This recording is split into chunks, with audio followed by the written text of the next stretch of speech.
Welcome to the Journey of a Man with your host, Dre Jordan. Special segment today. This podcast was created for men to talk about our journey in our lives, good or bad, and not bringing down our brothers and sisters by calling them names, but trying to uplift them all, even though they might have been bad experiences. However, our experiences really determine who we will be in life. The Journey of a Man podcast is for men to talk about our journey in life, which ultimately determines who we are or will become. The obstacles we face are real and often will derail us from our desired destination.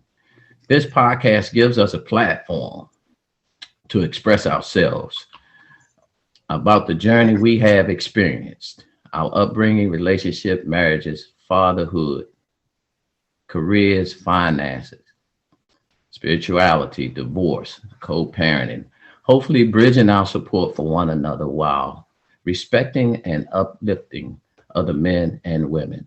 The trajectory for men must change, and we can create a pathway to success. This segment is dedicated to the first 8 distinguished men I've interviewed on my podcast. I want to take this time to thank each one of them for trusting me with their stories to try and uplift our men today and let them know they are not alone in the struggle we call life. These guys have been instrumental to the man I've become today. My first guest, Stan Richards, a special brother who I grew up with and is a big brother of one of my best friends who ultimately succumbed to pancreatic cancer. Stan had many obstacles in life that he overcame and now is an entrepreneur, motivational speaker, philanthropist, and author to help our brothers navigate life, not just financially, but spiritually and emotionally. Curtis Daniels, a brother who is very close to me, who was homeless coming home after serving time at prison, had his daughter on his back and said something to me that I will never forget. I will be okay, Dre. He has turned the street life into a W-2, now retired man living his best life. He is my brother who supported me during the most difficult time in my life, stood by me, checked up on me, and when I was down, helped lift me up. If it wasn't for Kurt, I don't know where I would have ended up.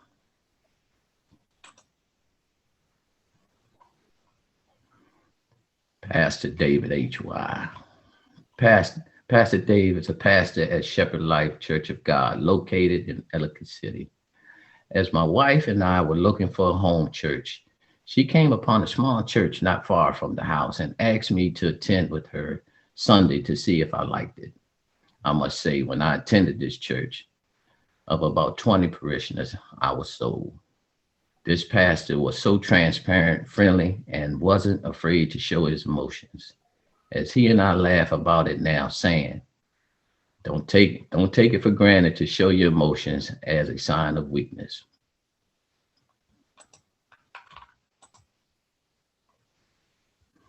André Jordan Sr., the big dog. My dad is a man of integrity, pillar in the community, and well respected by all. He was a great provider, disciplinarian, and hard worker. He laid the foundation for me and my younger brother, Aaron, of what a man was all about. Now, he wasn't perfect. However, as my brother so eloquently put it, imperfectly perfect for us. I've taken some of these things he has taught us and implemented it into my life. One of his famous quotes was, work hard now for greater rewards later. I've been working hard for 36 years, working for the Transit Authority. Now retired, I can enjoy the fruits of my labor.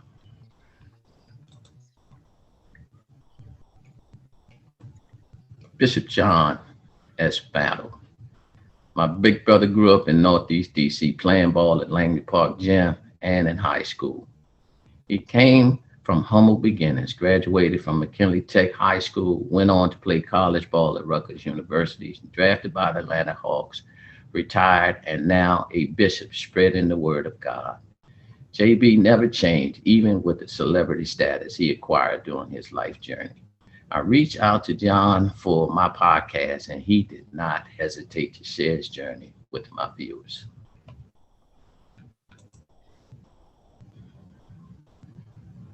Michael Coach McGleese. This is where it all started for me in sports. Coach McGleese started a basketball team in elementary school, Lucy D. Slow. That was his first coaching job, and I was his first point guard. Coach McGleese taught us a very valuable lessons as youngsters, how to take responsibility for our actions on and off the court, being leaders and not followers, and had permission from our parents to discipline if necessary. This lesson carried on into my adulthood, helping me navigate all the obstacles in life. Coach McLeese went on to coach Dunbar and other in Howard University, because he has become one of the great coaches in the Washington metropolitan area.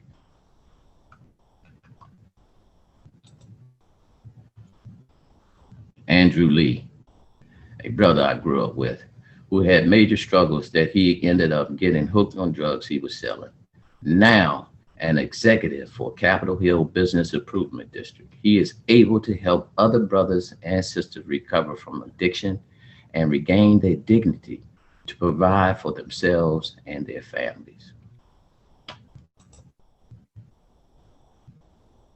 Melvin Ward, we call him the mayor of DC. Another brother I grew up with, always a good dude who got caught up using drugs to hide his pain of losing a loved one. Ended up homeless until an angel God sent gave him shelter and a renewed sense of life. Since, Melvin has been clean and instrumental raising his sons and enjoying life to the fullest with no drama. Big Boy, who he calls God, forgave him for his sins and now uses him to his glory. Guys, I just want to tell each and every one of you that you have been instrumental in my life.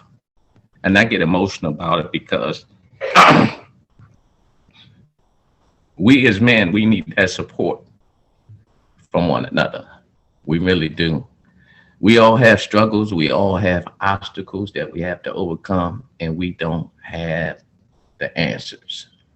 So we need to reach out to our younger generation. We need to change the trajectory that our young men are heading into. It is catastrophic right now. We got men that are abusing their wives, using drugs, not working, not taking care of the kids. It's in the prison system nowadays. I call it a modern day slavery system. As we know, it's hard for our men who get caught up because they have done something wrong nowadays to get a job. So I just want to take my hat off to you. I want to thank you for sharing your story with me and my viewers. It takes a lot for a man, a real man, to expose himself in a good way, just letting everybody know that he had the same struggles as everybody else. So I want to thank you guys. I want to just go around and just talk about you for a minute. Curtis Daniels, you and I, we go way back.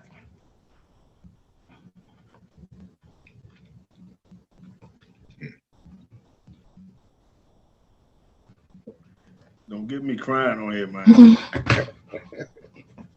Don't get me crying on here.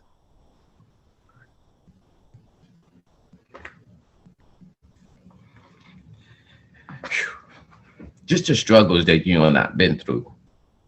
Right. Real struggle.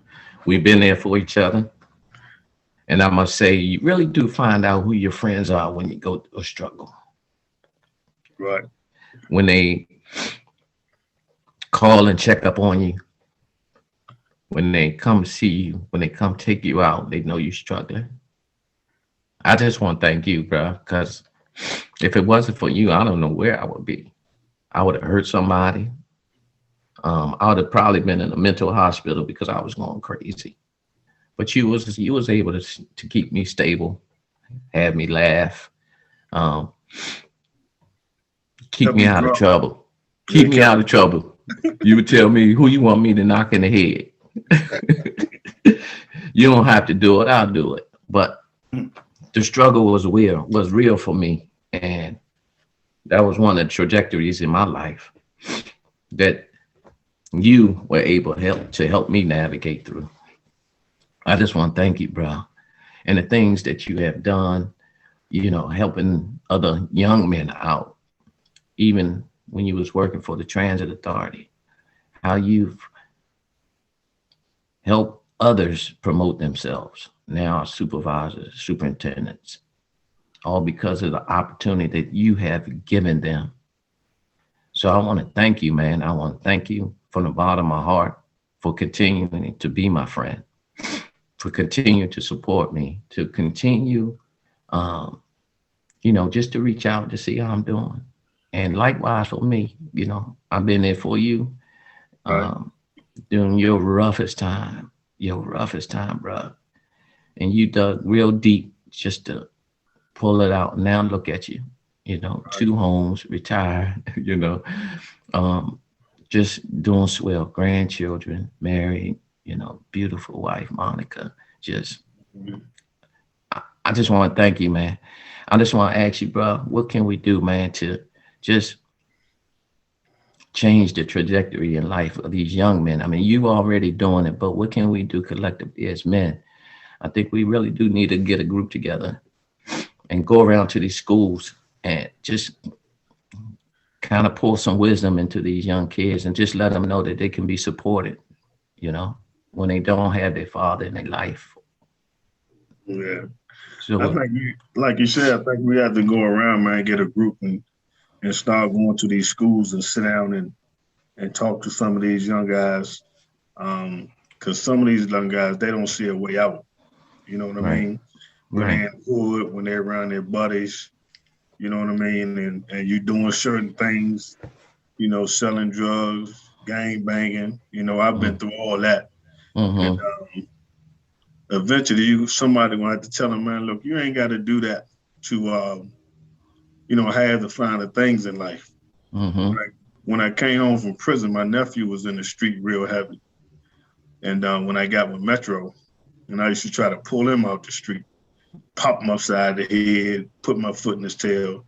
Mm-hmm. And when I bought that black Mercedes, the S500 Mercedes, he swore to God that I was selling drugs and selling guns. Mm-hmm. Mm-hmm. And I kept telling him I wasn't. I took him to the credit union, Mm-hmm. showed him, and showed him how you can have the same things in life without selling narcotics.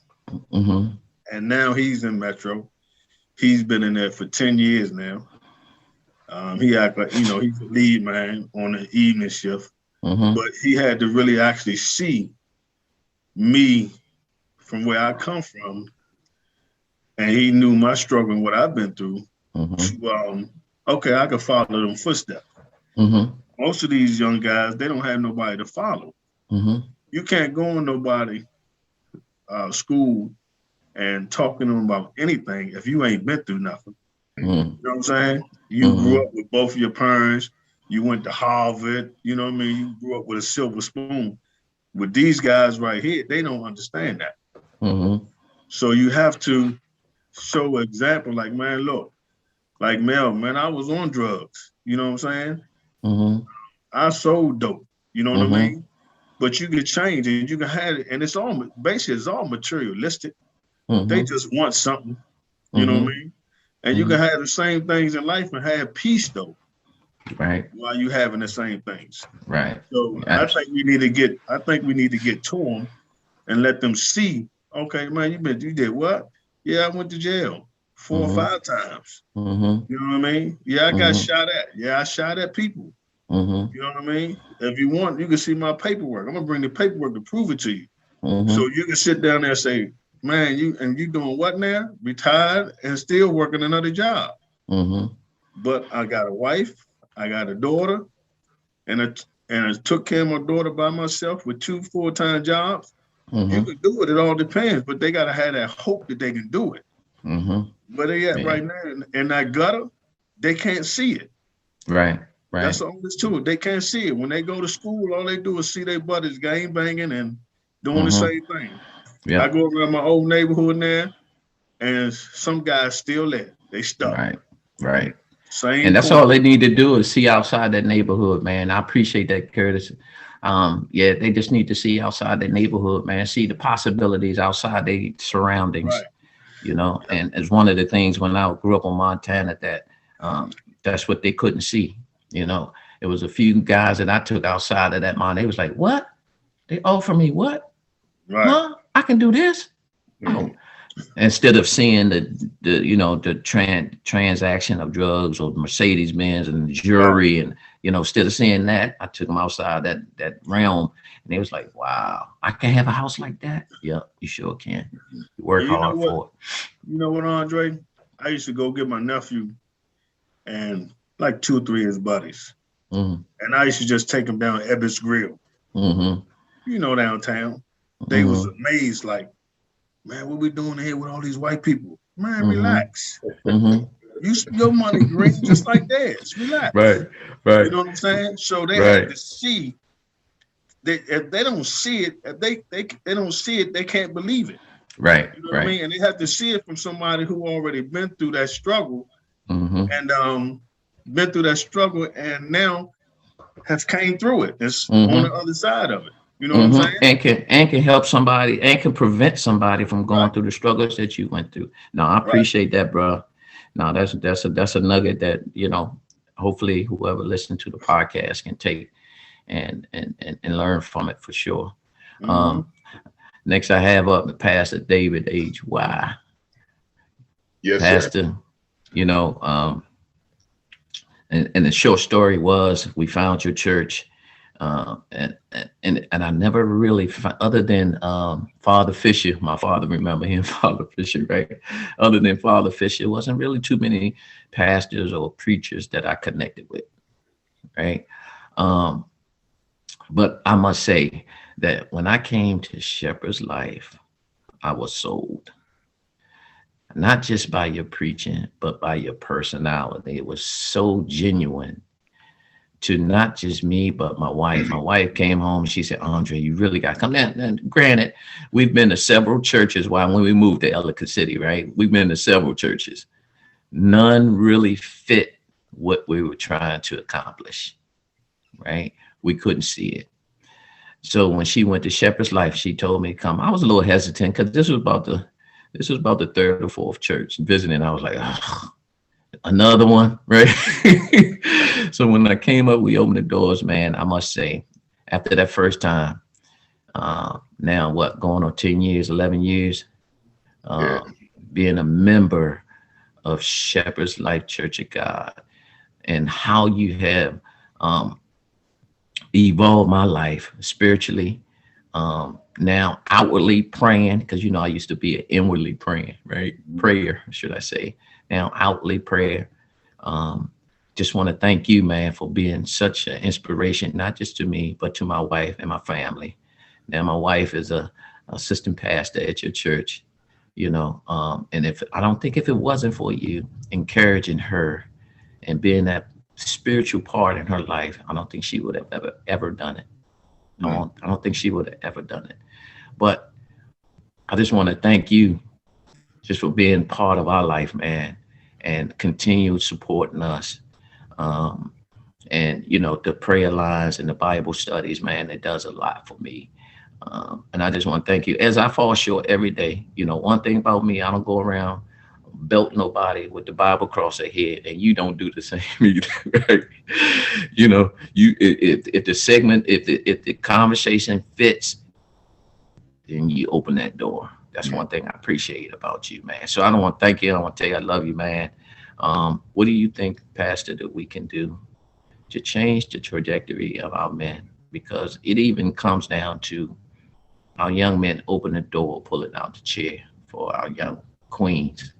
You Yeah. know, Yeah. what do you think we can do just to change the trajectory, man. And I know God is number one for sure. You know, we put Yeah. God in our life, man.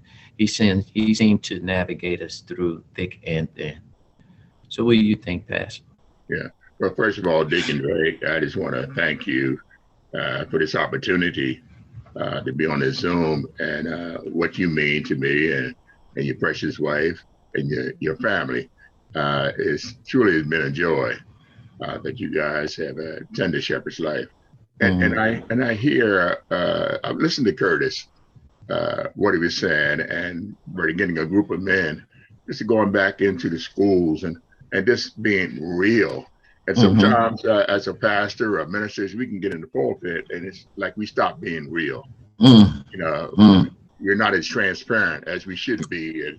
And we act as if we have been saved all our lives and we've been doing good all our lives. But some young people need to hear this, that absolutely. you can start there, but you can end up where I am or where we are now. But Mm-hmm. you need somebody to come alongside of you, a mentor, or somebody to keep you accountable, somebody to ask the hard questions in your life.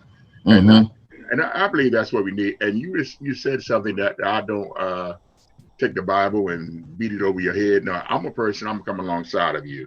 I'm Mm-hmm. gonna come alongside of you and be a friend to you. And in the Mm-hmm. conversation and in my lifestyle, you may ask the question, well, how did you get where you are? Well, let me tell you the story. And I think that's what young men need to hear. And the brother said, you know, we come up in the house. Well, my household was 15 kids in our Mm-hmm. household, but we had a mother and father that was always there. And I see these young men now, man. My God, they don't have a father in the household, so they become the man of the house, and they do what they have to do to survive, selling drugs or stealing or whatever, Mm-hmm. you know. But you know, no one wants to be that way, but Right. it's about survival. It's about Right. survival. Right. And I believe, brother, we can do it. And just like we were saying on the Bible study last night, radical obedience. And I'm Mm-hmm. saying that I'm probably the oldest one on the group. I don't know Dr. Andre Jordan down there. I don't know. I'm the oldest one, 74. But I believe in even at 74, I'm ready to be radical. I'm ready to do some things different. Still remain a Mm-hmm. pastor, but I'm willing to do something different to come alongside of young men, come alongside middle-aged men.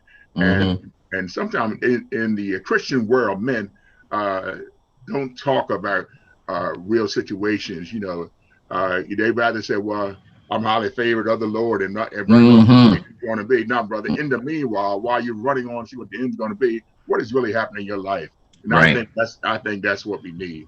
Right. Thank you, Pastor. Because you is that absolutely right. Because those individuals, those pastors that think that they're perfect, those are the Yes. ones that we find that their closet is full of bones. Oh yeah.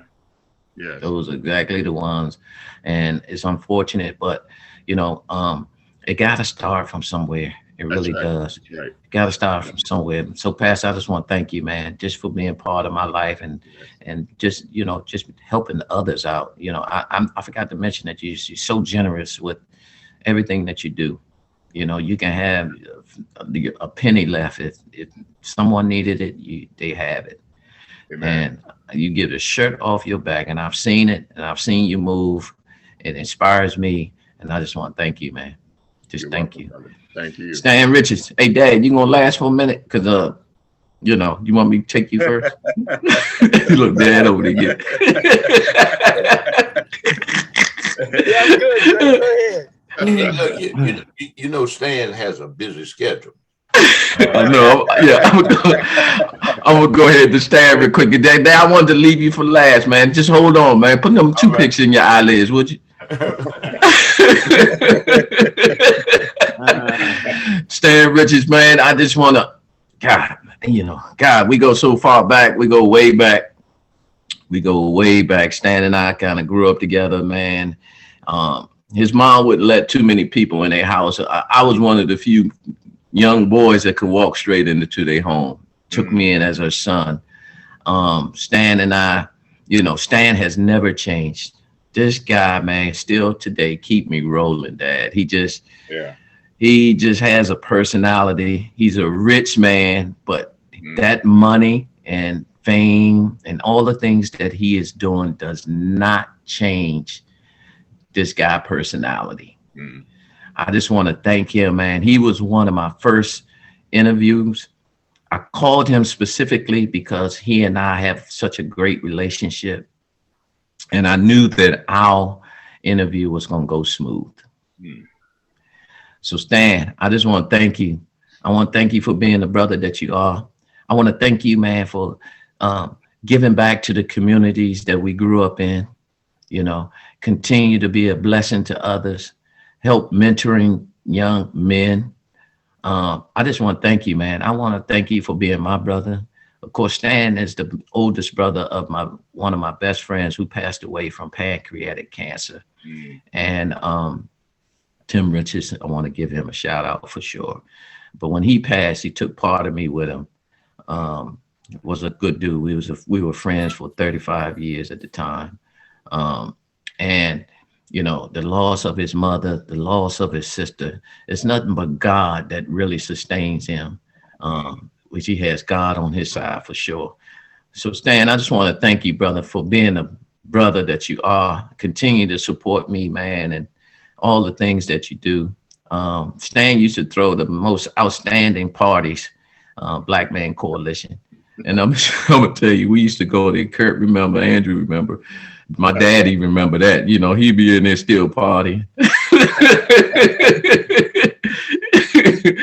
But Stan used to, and one thing about Stan, I just could walk up and he was like, and I'm ready to pay my money. He's like, what you doing? No, you come right on in here. You know, not that I expected it, but just the genuine guy that he is and continue to be, regardless of his status. Stan, I just want to thank you, brother, for being my friend and my brother, man. What do you think? I know you're doing a lot, bro. I know you're doing a lot for the community and helping out. What else can we do, Stan? I mean, it's really getting out of hand with our young brothers out here and men out here nowadays.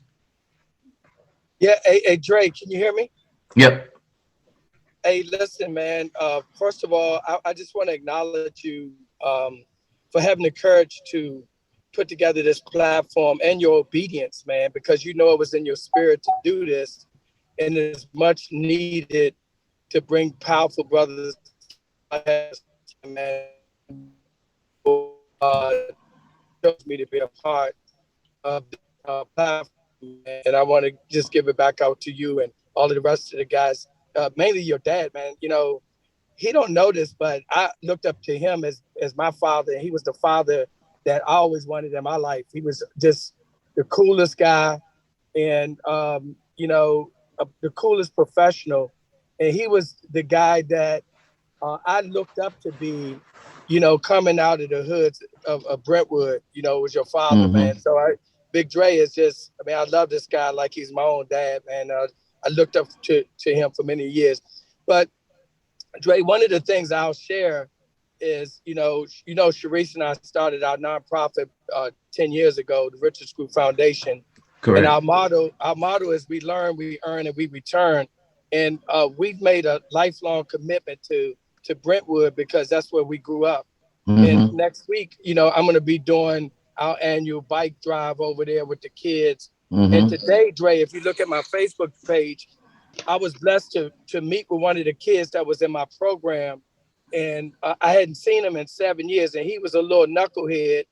But I was able to pour into him, man. And today we had lunch today, and this kid, because of the words I spoke to him, today he's on a full scholarship, football scholarship at St. Augustine's College, a 3.2 GPA average, and he's doing the darn thing, man. And it just made me proud because one of the things I said this on my Facebook page, when I went back over there to mentor these kids, and just like Curtis said, these kids just need they need somebody to come back to show them that it's possible. Somebody that grew up in the ghetto with them to show them that it's possible. And so I remember plenty of times leaving the program and very frustrated, wondering, is these kids getting anything that I'm saying to them? You know, and one day I left out there and I remember being real frustrated. Like, I don't know if I want to come back and do this because these kids are not getting it.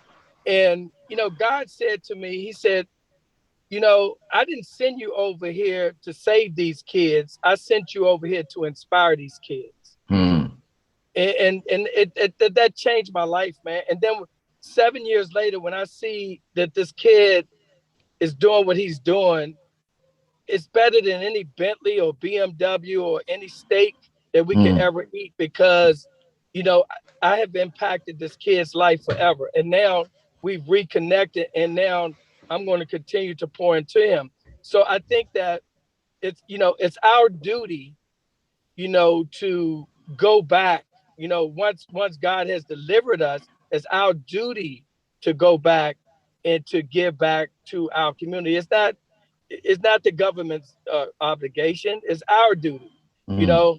And so that's what, you know, I think that we need to do, and we need to continue doing, because our story and our journey is not our own. You know what I mean? So everything that everybody been through, we all got a story on this line, but that story is not your own. It's our duty to go back and share, you know, what it's like. You know, I didn't sell drugs. I was on drugs, you know, but I didn't go to prison.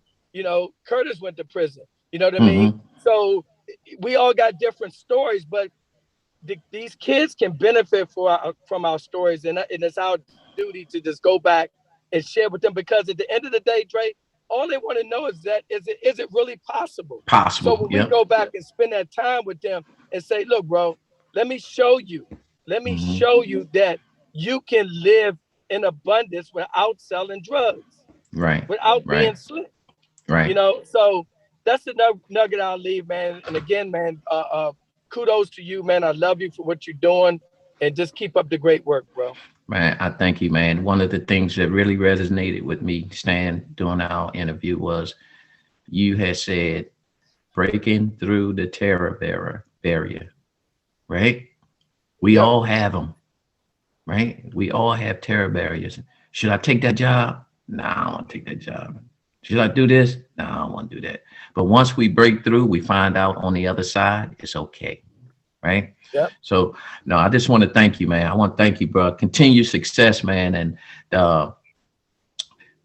most definitely going to donate some bicycles for the kids that's in over there in the project over there. What's it called? Brooklyn Manor? Yeah, it's Brooklyn Manor now. Yeah, Brooklyn Manor. Yeah. So thank you, Stan. I appreciate you, brother. I love you, man. Andrew Lee. Yes, sir. Man, look. The struggles that you and I grew up together, but the struggles that you've been through, bro, I'm taking my hat off to you, man. Seriously. Your story was amazing, to say the least, because you could have been 6 feet under or spending 20 years in prison, right? Look where you are now. But the things that you are doing, I must say, Drew, helping out other individuals who are struggling, right, to become, hopefully to become the men that they're gonna become nowadays. Just giving them an opportunity and a light, a beacon of light for these men is amazing, bro. I want to thank you, man, for being my friend for over 40-something years, right? Always been a good dude. 37. I don't know what you're talking about. 37. You 37? You crazy. I ain't gonna tell him I'm not gonna tell him your real age. You about 66 now. Pop woke up after that and say, what? 37? Yeah. Dad eyes opened up after that. He's like, what? No, and Drew, I know you're doing a lot, man, giving back as well, bro. But what can we do, man? I mean, because I'm putting together a plan for sure. Because it needs to be an aggressive plan, because we are losing our men, not just to the judicial system, you know, we're losing them, you know, as far as the household is concerned. I think it's important, even if the marriages don't work, not to abandon your kids. You know what I'm saying? Be that supportive effort for your kids. As Curtis knows, Stan knows, my dad knows, Pastor knows that, and you know that it's imperative that the father is injected into their lives, whether it's the female or the male, just to give them, so they can see what a man is all about. right? Because most of the times when the male is absent from the home, you have the young lady who is seeking love from a male, but don't know what to look for. You Right. know, don't know what they're looking at. So, what do you think we can do, bro, just to help out, man, just to get this thing back on track? Because if we don't, man, we in trouble. Well, first, I want to do a little icebreaker. I'm gonna tell you've been talking about us for the last hour and a half, but Andre has made huge strides because a lot of us know him for being able to play basketball. Well, when he grew up in over there in Brentwood in Montana, ain't nobody have a basketball court in their backyard. You had to go up on the court and call next. Mm-hmm. If it was about 5 people that called next, old Mr. Petty Andre just let the dog out the backyard. He had a whole basketball court. Ain't nobody up there but him and Aaron. Hey, Drew, that was only when the older guys tried to take over. Yeah. The Thunder cleared that court. We had the two ourselves. Man, for what? sure. That's for sure. But I always say we had the best neighborhood, man. There was things like that that just made it fun. Yeah. Unless Thunder caught you. But yeah. I've been sitting here listening and and it takes me back. But if you look at it from the people's perspective, we're trying to help. And it's been mentioned several times, we've got to broaden their vision because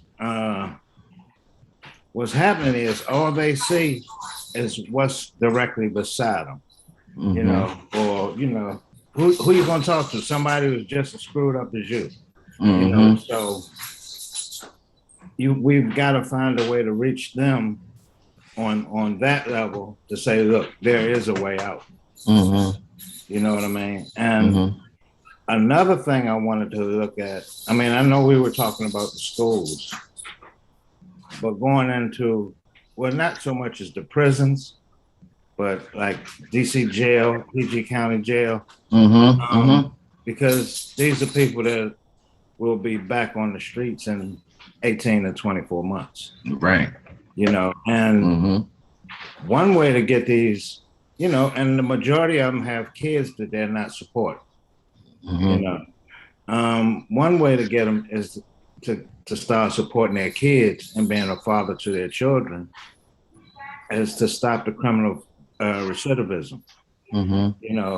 That rate in DC and Maryland and Virginia is horrible. The probation and parole board is set up to bring them right back. If we could get in there and talk to them and let them know, just like what we were saying, let them know that there is a way. There is a way, because the mentality when you come out of jail is you can't get no job.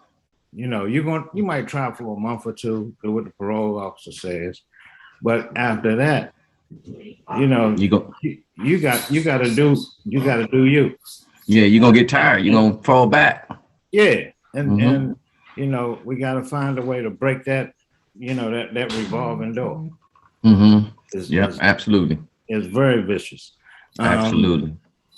And they got churches that go into the jails and talk to the guys. But maybe if they got people that have been in their shoes, you know what I mean?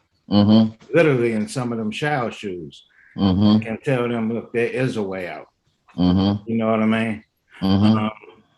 My worst case used to sleep under the 3rd Street Tunnel. He's married with 2 kids now. Wow. You know what I mean? And the scale, and I got one guy, he was court ordered to do community service when he was 15.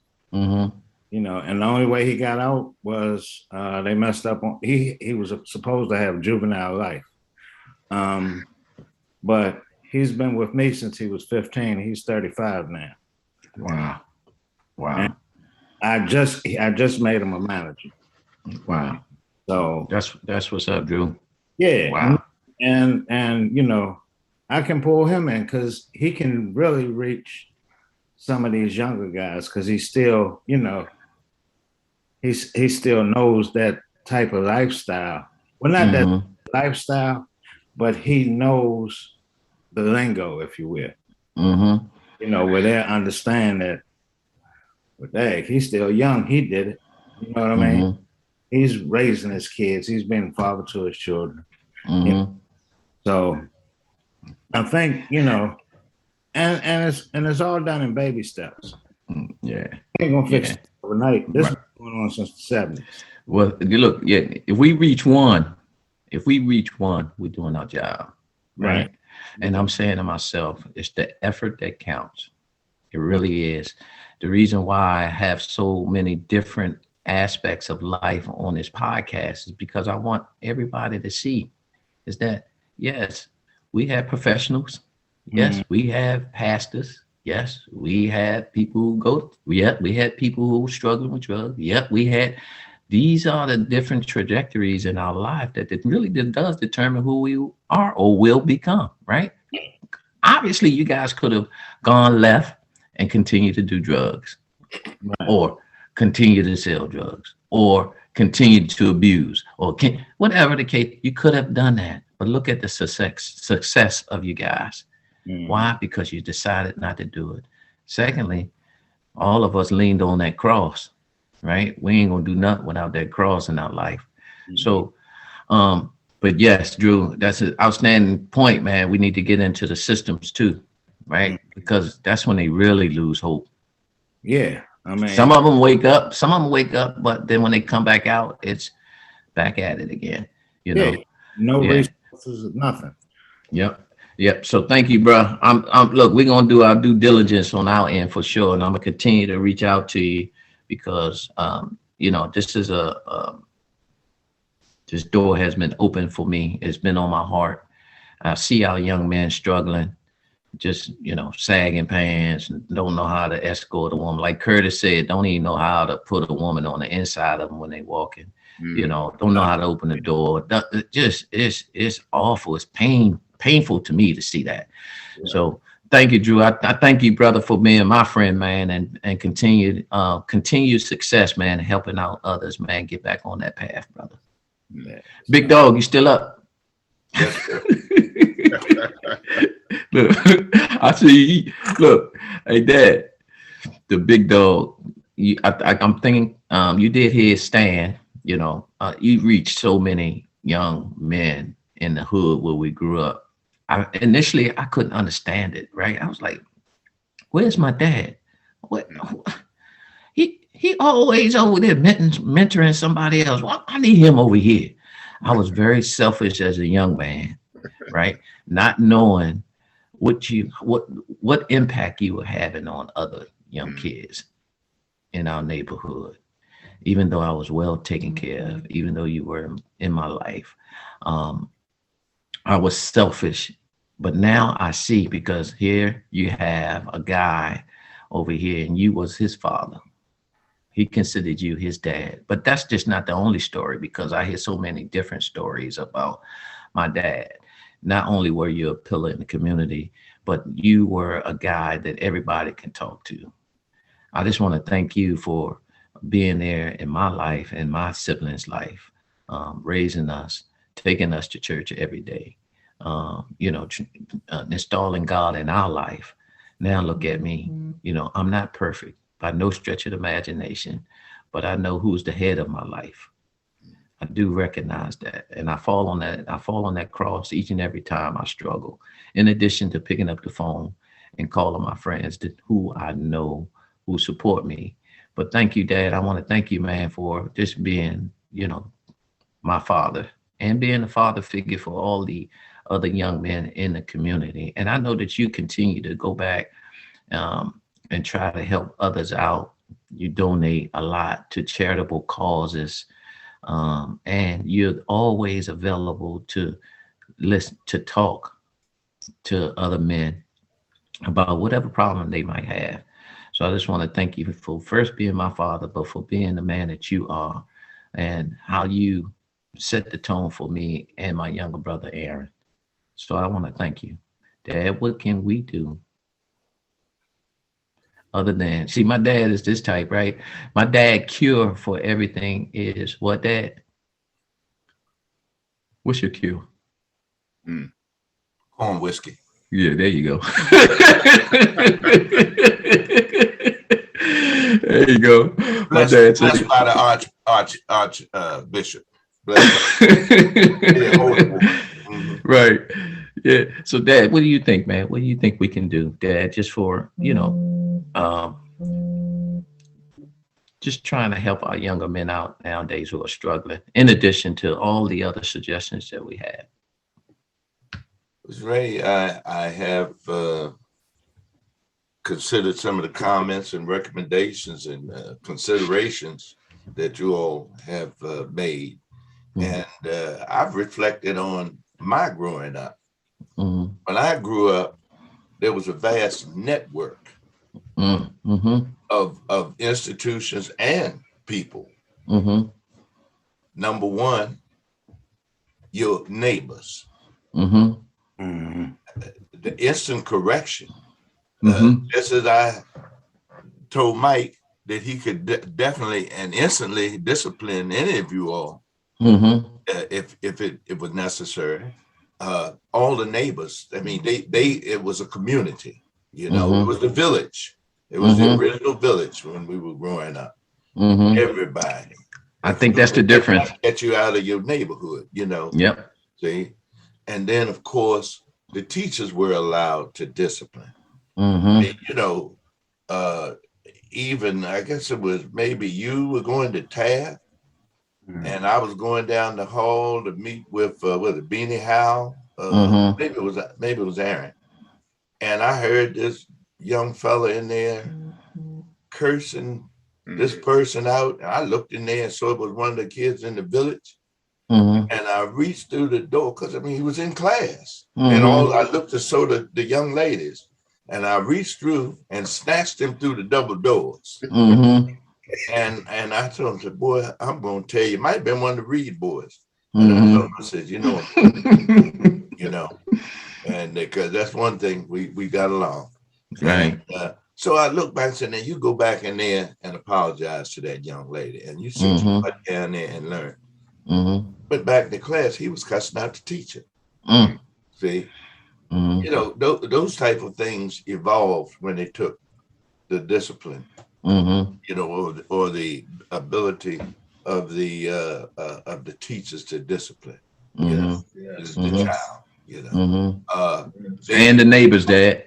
And the neighbors took that away from the neighbors too, because it's almost like if you talk to a kid too loud, they calling child protective services on you. Right. That's the unfortunate thing. And we having these young kids nowadays walking around with guns. So you're very hesitant about saying anything to these young kids nowadays, just because of what might happen for sure. But I'm sorry. Go ahead, Dad. No, well, of course. I looked at things that were effective up in Brentwood. We had the roving leaders. Those guys knew everybody, and they could talk. And I guess they were all like old athletes, old boxers, or, you know what I mean? They were regular, as you said. Curtis, they were people that you could relate to. And I knew a couple of them, and I said, "Damn, how this guy get in the community?" But he was doing the job. They did the job, and they were definitely very familiar with the street, and you couldn't pull no wool over their eyes. They knew what you were doing, and they could speak to you from a perspective. Well, I know now. Let me tell you something. How to correct that. Then, of course, the coaches, Mike McLeese. Going back to that, your coach was a very important person in your life. Absolutely. And when you all came along, everybody tried to participate in something. I don't even know if they have track. Everybody could run track, or even the big boys or the big girls, they could throw the discus or something. Everybody participated in something. And that brought you together. That made, you got to know one another, and that diminished any conflict in the community because the coach was there and you were able to laugh about, the things that occurred in your life. I just think that we have to reestablish certain networks, even going back to the churches. I remember during the, I believe it was the Bush administration, they made all this money available to the churches across the country to go out and to try to address the problems and the drugs in the community, and set up programs, if it wasn't about after school or assistance, trips, everything. I want to say, and because I had some people investigate, I want to say maybe 90% of the churches that got the money, what they did was they set it up for their congregation. The intent was to go out in the community, but they stayed within the congregation. So, hey, if your mama was bringing you to church, you were fat and happy because we took care of you. But otherwise, the program failed because clearly they were not stepping foot out there in harm's way. And that was the intent. Right. Yeah. Yeah. Well, one thing, Dad, is that when you mentioned about the church, right? And the pastor and I have talked about this on many occasions, that you have these churches that are in the hoods and they not taking care of it. They not taking care of the hoods. Oh, just like you said, all the money is going back to them or to some other entity. And one thing about, I say this about pastors, that he give his last dollar, right, to anybody. Whoever needed, he'll give it. He'll give his shirt off. And that's one thing attracted me to that particular church, because there have been many churches that I've been to that are raking in the dough, right, and not giving back to the communities, right, or setting up programs to help these other individuals get off drugs or establish work, or even the grandmas who are given 10% but can't pay their light bill, right? Those type of things bother me, right? So yes, I think that most definitely everything you guys have said, as far as even the church, going back in the prison systems, going into the schools, we just need to reach deep. And I'm committed to that. Now that I have the time, I've retired. I have the time now to commit to setting up just a group of guys that I trust, right? Can come from every aspect of life. Pastor, you, Dad, Drew, Kurt, Stan, Melvin, these guys, man, that can go in and we can talk to these guys. See, because I don't want them to hear just from one perspective, right? I want to hear from the variation, the different levels of life, of how we can do it. So, but thanks, Dad. I appreciate you, man. And as you continue to just help out so many different men. Before I end real quick, I just want to. Well, before you go any further, who said I was finished? This journey of a man. I have one more thing, seriously. Go ahead. In line with the recommendations of going back into the schools and whatnot, there are probably grant processes that would give you any material resources you would need to set up programs. And I think, just looking at our group here, let me give you an example. You probably didn't know this, Dre, but I ran the DARE program in Washington. Yeah. You remember what the DARE program was? Drugs. That's when it first started exploding. And that was in, 76. 76. Yep, I remember that. Yeah. And so that we thought was a pretty effective program, but you could consistently access these kids, and the teachers could report on those that were suspected. of being involved. You know, that, I mean, it's all of us getting into a network with like the churches, all of us that have got the life experiences. Stan who reaches out in so many communities. I mean, I guess we'll have to come and get together and formulate a whole mass of folks that are going, we could come together with and just, you know, just kind of take a bum rush on all of these kids, man. And coming from everywhere. Yeah. And you even gotta approach the parents. Yeah. You got to be, you that's know, where it starts. You talking about the going wayward, they come to school and it's 12 noon before they come down, because while they in bed, the parents in there smoking crack and the smoke going in there in the kids' bedroom. You know, yeah. See that even elementary school. Yeah, man. Whew. Yeah, it's rough out here, man, and it really is. That's why it's hard for me when people say I've succeeded. We haven't succeeded as a people. Unfortunately, we as African Americans, we still way behind the curve. I think if we start to come together, man, we can be most dominant. And it's not, I'm not particularly talking about race. I'm just saying as a people, we come together, we'll be good. But it's just that we can't seem to come together for some reason. You know, we always have differences. Go ahead. What'd you say, Drew? It crabs in a pot syndrome. Yeah, man. Absolutely. Real quick, I just want to say something about Mike McLeese, who was instrumental, not just in my life, but in Curtis' life as well.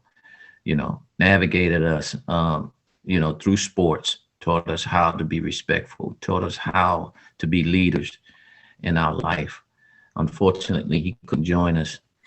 He had a slight emergency. We're going to pray that everything is well with him. But he, just like my father said, my father gave him carte blanche to knock us in the head if he saw something out of the way. One, he trusted Mike to know that he would knock us in the head, but not draw blood, not hurt us, right? But then would call and tell my dad. So not only did I have one knock in the head, I had to look forward to another one when I went home, right? And you know, he was instrumental in Curtis' life, you know, navigating him and you know, just being the coach that he was. So I just want to take my hat off to him. He couldn't join us, but just let you guys know how important he was in my life. That's where it all started for me. And Melvin Ward, good guy, always have been. Just a wonderful personality, had his struggles. God most definitely sent an angel his way, man, you know, because he was struggling. He had lost his brother and he turned to drugs and was homeless, was sleeping in the shelter.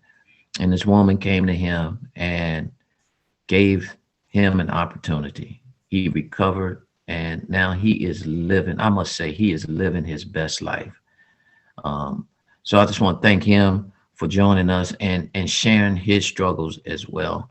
And then lastly, but not least, Bishop John Battle, unfortunately, couldn't join us today, but to see his struggles in high school, was given an opportunity, really didn't have the grades to attend college, but the principal gave him the opportunity to attend college and he did not let her down. He attended college, graduated, went on to the MBA, then did 10, 15 years or so, retired, and now is a bishop. Now he is pouring back into the community of Atlanta, and the things that he is doing, the mentorship that he is doing as well is amazing. But I want to thank him, even though he couldn't join, just tell him thank you for sharing your story. And it's amazing, all you guys' story, it's amazing how much of an impact it has been. Just like I said, we reach one, we good, but you have reached hundreds, I must say. So I just want to thank you all again for sharing your stories with me. trusting me with your stories for sure. I got a podcast that's coming up on January the 9th. And this guy here, Alan Robinson, what you have mentioned, Drew, he go back into the prisons, the prison system, and he mentorship. He teaches them financial responsibility as well. And the things that he has done is amazing. So yeah, that's part of what I'm talking about, baby steps, because a lot of these guys don't even know anything about direct deposit. If they had a job, they were still paying $40 to cash their check at the liquor store. Right. Which Right. had started from the beginning. Right. Right. You know, you right. want something while you're there. Right. Wow. Yeah. So thank you guys. I take my hat off to you, man. I love all you guys, man. And we will get together, and I'm most definitely going to show you my plan that I'm going to have moving forward. That guy, Curtis Daniels, most definitely be there.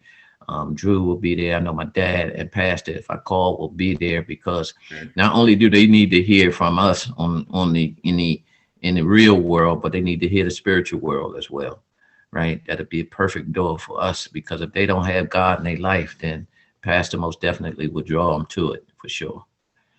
So thank you all. Thank you all. And you guys have the rest of your week and a wonderful weekend. Love you all, guys. Thank you. Thank you. Your father rake them leaves.